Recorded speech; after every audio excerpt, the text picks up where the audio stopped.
Awile tema kalung like Phuahtu Aumar janin gadon chinche a Atelo chua nuna kim love Engam THLAFAM ning kan san le Ie kalak katalak boy ni kan Isak ning lamin ka au che a Ang kanem chong turyong silo Au khâu ya yang nghe mô đi ông lê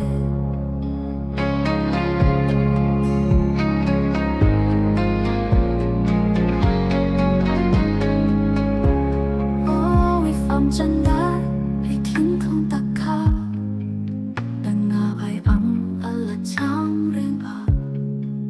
Qua đây cùng xua tung bố vấy mà xe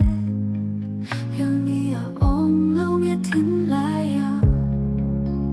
In mo, vi phạm chân trang pa lô thiên hiá ninh Ít là nâng hiểu sâu bớt cất chia à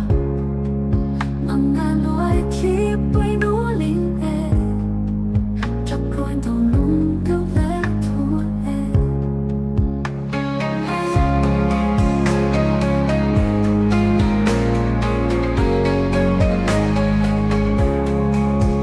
Tiết chuan, cả ninh cái cụ hùng vốn hăng lắm Chào lòng kỳ hình ở ông ta si áo Hoàng ngày na in bật quang sẽ là chuan Hình nâng hình tên cấp hông về tù ra Nên tế căn tán chào lô thập bùi chẳng tất khiển Mình lưu thong mình đông kỳ tì áo Bê xây bố ca là bê xây phá na Yêu lung lại buông ông ngất ra lệ trình Ô khỏi kịp coi ô ông mà yên lao Theo phong để xuân này các không thể nào Hãy dạy lệ nào mỗi xin lỗi hẹn em Ở đang cần phải khua xây mà em Ông em mong hùng quý đâu mà ngờ lo hết cho những năm nay đang nuôi heo và cần chặt Sông càng bắn râu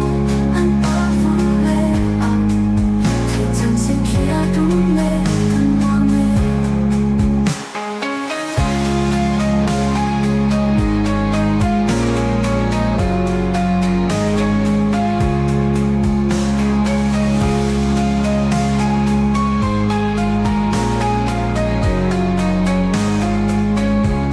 Ôi mồ đuôi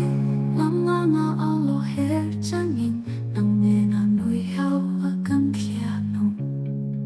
Sông lang bắn râu anh bơ vun lệ à Thấy chẳng sẽ kia đúng lệ cần hoa mê